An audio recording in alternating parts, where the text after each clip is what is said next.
Fala galera, beleza? Tudo bem com vocês? Espero que sim. Aqui é o professor Daniel Vieira de Geografia. Estamos começando hoje mais uma aula e o tema da nossa aula hoje são os transportes no Brasil. Vamos entender um pouco sobre essa estrutura do sistema de transporte brasileiro. O sistema de transporte ele é de fundamental importância para o desenvolvimento econômico de um país, tendo em vista que o sistema de transporte é responsável pelo escoamento das mercadorias, escoamento das mercadorias, chegada das matérias-primas e também circulação de pessoas. A gente vai perceber durante a nossa aula hoje que o desenvolvimento dos meios de transportes no Brasil esteve sempre associado ao desenvolvimento econômico, ao ponto que a gente ia desenvolvendo um ciclo econômico. A necessidade desse ciclo econômico foi fazendo com que o Brasil também fosse desenvolvendo os meios de transportes. E aí a gente vai perceber que, principalmente na década de 60, com a abertura econômica do Brasil para o capital estrangeiro, o Brasil se sentiu na necessidade, na obrigação de desenvolver melhores portos e estruturar os seus portos, aeroportos e também continuar abrindo estradas e assim por diante, beleza? Então é sobre isso que a gente vai falar hoje, sobre a matriz de transporte brasileira e entender um pouco de cada um desses modais que compõem a matriz de transporte no Brasil. Tranquilos até aí? Então vamos seguindo. Então, já que eu falei sobre uma tal de matriz de transporte brasileira, o que é essa matriz de transporte brasileira? A matriz de transporte de um país, no caso vamos falar do Brasil, corresponde aos modais, os tipos de transporte que aquele país apresenta e desenvolve.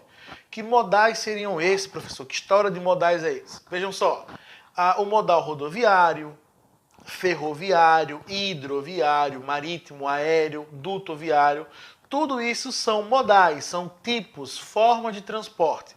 Então, a matriz de transporte de um país é baseada, caracterizada pelos modais, né, as modalidades de transportes que lá naquele país, região, faz parte. Então é isso que a gente vai falar um pouco hoje sobre os modais no Brasil. De antemão já podemos falar o seguinte: dentro do Brasil, a matriz de transporte do Brasil ela não é equilibrada. Logo, ela não vai ser tão eficiente. Por quê? Porque a eficiência dos meios de transporte de um país está na relação entre estrutura e equilíbrio. Estrutura e equilíbrio. E a matriz de transporte do Brasil não está equilibrada. Por que, professor, não está equilibrada? Quando a gente falar aqui sobre cada um dos modais, vocês vão entender que existe um predomínio de um tipo de modal, que é o rodoviário. 60% dos transportes de cargas e pessoas que fazemos no Brasil é por meio das rodovias. 20% das ferrovias, então já vão 80%. E os outros modais há uma participação menor. E há uma diferença muito grande entre o rodoviário e o ferroviário. Aí a pergunta é, esse modal que a gente usa no Brasil em predominância, ele é o mais adequado? Nós temos um sistema de transporte adequado, ou melhor, qual seria o melhor meio de transporte? Qual seria o melhor modal de transporte? Pense aí rapidinho. Qual seria o melhor modal de transporte? Por estradas, as rodovias, pelas linhas férreas, a ferrovia, pelo céu com a aerovia, os aeroportos, aviões, etc. Qual seria o melhor modal? De certa forma, eu já respondi isso para vocês. Respondi quando eu falei que uma matriz de transporte eficiente é aquela que é equilibrada. E para ela ser equilibrada, para que ela seja eficaz, ela tem que ser estruturada e articulada. Então a grande questão dos modais vão ser esse. Eles são bem estruturados? Eles estão articulados um com o outro? Aí nós vamos ter uma matriz eficiente. Mas eu não respondi. Qual seria o melhor modal? Não existe o melhor. existe o mais adequado para um certo tipo de coisa. O mais adequado para cargas, o mais adequado para pessoas, o mais adequado, o mais rápido e assim por diante. Então vejam, cada modal vai ter a sua vantagem e a sua desvantagem. Cada modal vai ter uma indicação para certo tipo de coisas e outro para outras. Então, como a gente já falou que a eficiência de uma boa matriz de transporte está no equilíbrio, então se nós temos os modais bem estruturados e equilibrados, o que seria esse equilíbrio? É que aquele modal está sendo utilizado para a função específica que ele é mais adequado. Longas distâncias com mercadoria, um modal específico. Curta distância para pessoas, outro modal específico. E a partir de agora a gente vai ver cada um desses modais. O primeiro modal que a gente vai falar é o rodoviário. As rodovias já começaram a ser desenvolvidas no século XIX, final do século XIX. Mas é no século XX que a gente vai ter uma maior intensificação, principalmente a partir do processo de industrialização, principalmente a partir da terceira fase da industrialização, que foi a fase lá do plano de metas do JK. Lembram? Juscelino Kubitschek, já falamos isso sobre industrialização. Se vocês não estão lembrados, tem que assistir lá o vídeo de industrialização. Vou deixar aqui na descrição do vídeo, aqui no card, para que vocês assistam o vídeo que a gente já falou sobre a industrialização no Brasil. Então vejam bem, na industrialização brasileira, na terceira fase, na abertura econômica, já que veio capital estrangeiro, vieram multinacionais e também dentro dessas multinacionais automobilísticas, isso favoreceu que houvesse um maior desenvolvimento de rodovias. E aí o Brasil começou a intensificar as rodovias, que até então haviam predomínio de ferrovias. E essas rodovias, a princípio, para transporte de pessoas, e hoje a gente sabe que a maior parte das mercadorias são transportadas por meio de rodovias. E o sistema de rodovias no Brasil, ele está articulado em rodovias estaduais, municipais e federais. Bom, temos um grande problema no Brasil com relação ao setor rodoviário. Como já falei, 60% utilizam o rodoviário. Mas a grande parte das rodovias no Brasil, elas são privatizadas, ou seja, elas são administradas por concessionárias, por empresas. O governo constrói, pavimenta, estrutura, mas não consegue dar aquela manutenção. Então, uma empresa vem e administra aquela estrada e recebe a partir dos pedágios que a gente acaba pagando para poder transitar dentro dessas estradas. Então, uma grande questão que a gente tem que falar e ficar atento no Brasil são as privatizações, ou seja, os pedágios que as nossas estradas estão sofrendo. Às vezes o governo também não consegue estruturar, então aquela empresa vai, estrutura, ajeita tudo e aí ela tem a concessão de cobrar estágio para que a gente vá de um lugar a outro usando aquela estrada. Então, por exemplo, as vantagens e desvantagens de se utilizar o modal rodoviário. Uma vantagem, a flexibilidade de horários. Se o caminhão está marcado para sair 10 horas, ele pode sair 9, pode sair 8, ele pode sair a hora que ele quiser, transitar pelo horário que ele quiser. Então a flexibilidade de horários é uma vantagem para o modal rodoviário. Outra são as possibilidades de rota. Ele pode ir por, como a gente já falou, o sistema está estruturado em rodovias municipais, estaduais e federais. De repente teve um acidente, um bloqueio de uma estrada, mas existem outras diversas estradas, outras rotas que ele pode pegar. Além da agilidade desse modal de poder levar a mercadoria na sua própria casa.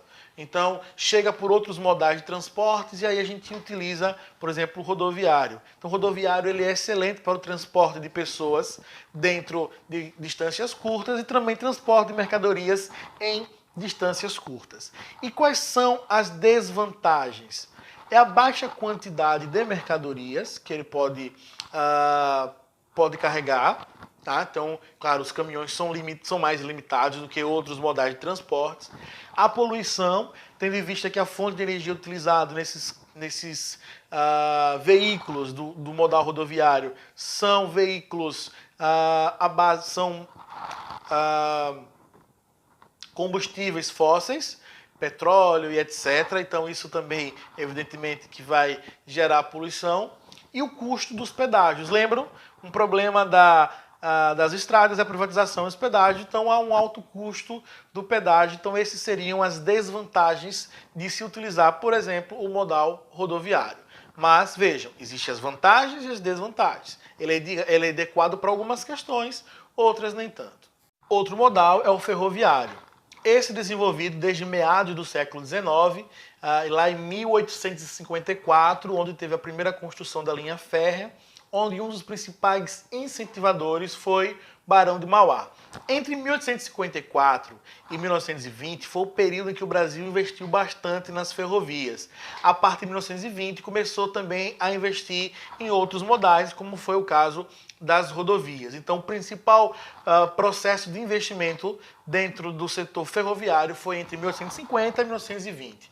90% das ferrovias hoje são administradas por concessionárias, assim como acontece com as rodovias no setor rodoviário. Hoje, dentro do Brasil, a principal utilidade para o setor ferroviário é o transporte de minérios, de derivados de petróleo e também de grãos. Então, desde sempre, o transporte ferroviário ele teve por princípio, por primeiro objetivo, o transporte de mercadorias. Lá em 1850, o transporte de mercadorias agrícolas, hoje, principalmente, minérios e derivados do petróleo. E quais são as vantagens da ferrovia? Vamos lá. Menor custo para grandes distâncias. O Brasil é um país de dimensão continental. Então, o mais adequado para as longas distâncias, para transporte de mercadorias, seria por meio das ferrovias e não das rodovias, como a gente faz em grande quantidade. As ferrovias não congestionam, assim como acontece nas rodovias. É possível transportar grandes quantidades de carga e vários tipos de carga. Vejam, em vários vagões pode ter vários tipos de coisas, diferente do que acontece nas rodovias, que esse número, essa quantidade de carga é limitado na rodovia e os tipos de carga a gente sabe que só leva um tipo por carregamento. Nas ferrovias não, é possível levar vários tipos de cargas em uma quantidade muito maior do que acontece nas rodovias. Então ele está mais indicado para transporte de cargas a longa distância. E quais são as desvantagens? Vejam, diferente das rodovias, as ferrovias não apresentam flexibilidade de rotas. É sempre a mesma rota. Então, se houver um problema naquela linha férrea, todo o escoamento, toda a circulação também vai ficar comprometido. As linhas férreas também, o modal ferroviário, ela não tem uma flexibilidade de horários. Como vários trens usam a mesma linha e a única linha, então eles têm que estar cronometrados para que não haja uma colisão, um acidente e o congestionamento, evidentemente. E também um outro problema, que é uma desvantagem para o uso das ferrovias, é a dependência de outros modais. Por quê?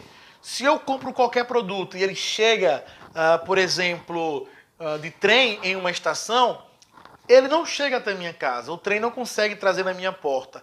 Eu dependo de um outro modal, provavelmente o rodoviário, que vai pegar aquela mercadoria e trazer até minha casa. Então, as desvantagens é a não flexibilidade de rotas, a não flexibilidade de horários e também a dependência de outros modais. Outro modal é o modal aéreo. Esse modal aéreo, ele é o que está mais em expansão no Brasil. E ele atende principalmente para o transporte de pessoas, apesar de não fazer apenas isso. Mas o seu principal uso hoje no Brasil é o transporte de pessoas. E aí eu pergunto, quais são as vantagens e desvantagens do transporte aéreo? Vamos para as vantagens. Primeiro, rápido, seguro, velocidade, segurança, e ele é ideal para transportar produtos frágeis, como remédios, alguns tipos de eletrônicos e assim por diante. E quais são as desvantagens do uso do modal aéreo?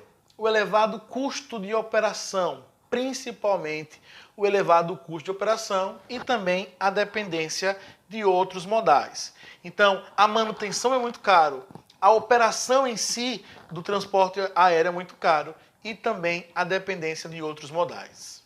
Vocês já ouviram falar sobre as hidrovias? Isso mesmo, hidrovias. Vamos falar sobre mais um modal, que é o modal hidroviário, a utilização dos rios. Grande problema desde já posso falar. O transporte hidroviário depende das condições naturais daquele país, daquela região. Se tem rios de planície, uma boa navegabilidade. Se tem rios de queda d'água, uma dificuldade de navegabilidade e vai depender de algumas questões. Então, quais são as vantagens do modal de transporte hidroviário? Primeiro, baixo custo de manutenção. Muito barato dar a manutenção nas embarcações, etc. Há também um baixo impacto ambiental dentro desse modal. E quais são as desvantagens? A lentidão no deslocamento, a gente já percebeu que o transporte de grandes embarcações ela tem uma certa limitação e a dependência das características naturais. Por exemplo, no Brasil, nós temos alguns rios que têm alguns desníveis, esses naturais ou por causa do represamento do rio. Qual a consequência disso? É que para haver uma possibilidade de navegação é necessário criar um sistema de eclusas. O que é o sistema de eclusas? É aquele sistema que vai nivelar o nível da água para que aquela embarcação possa seguir viagem. Um grande, acho que a que a gente mais conhece, a mais famosa, não dentro do Brasil, é a do Canal do Panamá, que liga o Oceano Atlântico ao Oceano Pacífico, já que existe um desnível entre os dois oceanos, e aí a gente sabe que existe um sistema de eclusa para o nivelamento. Então, o sistema hidroviário, ele é muito utilizado hoje no Brasil também para exportação de minérios, principalmente ali na região do Centro-Oeste, né, da região das Minas Gerais, ali do Centro-Oeste, etc. No Mato Grosso, a exploração utilizado bastante hoje pela Vale do Rio Doce. Então, todo aquele minério também é transportado por meio das hidrovias até os portos e dos portos pegado outras embarcações maiores para outros continentes. Então, a vantagem é a baixa manutenção, tá? E o baixo impacto ambiental, e a desvantagem é a lentidão no deslocamento e a dependência das questões naturais. Repito, lugares de planície, um deslocamento tranquilo. Lugares de quedas d'água, a impossibilidade desse deslocamento ou a necessidade da construção de eclusas. Para vocês agora, hidrovia vai os minérios até os portos e de lá vai para outros lugares. E aí começa um outro modal, que é o transporte marítimo. No Brasil, o transporte marítimo ele acontece de duas maneiras. A primeira e a principal, onde 90% das exportações do Brasil acontece via oceano. Então, a partir dos portos, grandes navios pegam o minério de ferro, a soja, enfim, todos os produtos que a gente exporta e vai levar para os outros continentes. Isso é uma prática do transporte marítimo. A outra possibilidade é o transporte de cabotagem. E eu quero que vocês prestem atenção nisso, que sempre que a gente fala sobre, em provas, vestibular, etc., que fala sobre transporte marítimo, pergunta sobre cabotagem. O sistema de cabotagem é um transporte entre portos. Então, você transporta de um porto para outro. Às vezes, qual é a ideia de transportar de um porto para outro? Vejam só, às vezes, o Porto de Santos, que é o principal porto do Brasil, por exemplo, recebe os grandes navios. A produção, por exemplo, de Sergipe, esse navio não consegue chegar até o nosso porto porque o nosso porto não tem essa estrutura. Então, o que acontece? Pega-se o material que é produzido em Sergipe, por meio de navios vai para Santos e de Santos abastece um navio maior para ir para uma outra região, para um outro continente. O nome desse tipo de transporte é transporte de cabotagem, transporte entre portos do mesmo país, no caso, os nossos portos aqui no Brasil. E por fim, em menor quantidade, por último, em menor quantidade, é o tipo de modal de menor representatividade, são os dutoviários. as tubulações que podem levar óleos, gás e também minérios. E a depender daquilo que ele transporta, que ele leva, ele recebe, por exemplo, transporta os óleos, oleodutos, minérios, minerodutos, gás, gasodutos. E falar sobre o transporte dutoviário no Brasil, a gente precisa falar sobre o principal duto no Brasil, que é entre Brasil e Bolívia. O Brasil ele não é autossuficiente em gás, não consegue produzir todo o gás que necessita. Então, grande parte desse gás vem da Bolívia.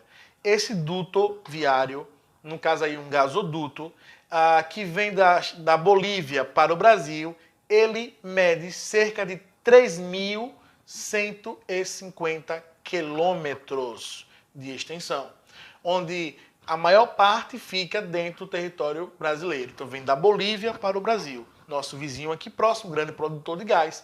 E o Brasil, ele não é autossuficiente, então precisa comprar gás da Bolívia. Então o que a gente percebeu hoje? Que a matriz de transporte de um país é os diferentes tipos de modais que configura, que faz parte daquele país. E o modal mais importante e o mais adequado não existe. É a necessidade de uma estruturação, de um equilíbrio. E esse equilíbrio é a ligação, a conexão entre um modal e outro, para que cada um seja utilizado na hora certa e pela necessidade adequada para cada um deles. Tranquilos, beleza? Então por hoje é só. Foram os transportes no Brasil. Espero que vocês tenham gostado. Deixe os seus comentários aqui no vídeo. Não esqueçam de curtir, de se inscrever no canal, de ativar as notificações, para que sempre que a gente postar um vídeo novo, vocês possam receber. Tranquilos? Então por hoje é só. Um grande abraço, foi bom estar aqui com vocês, tá? Saudações geográficas.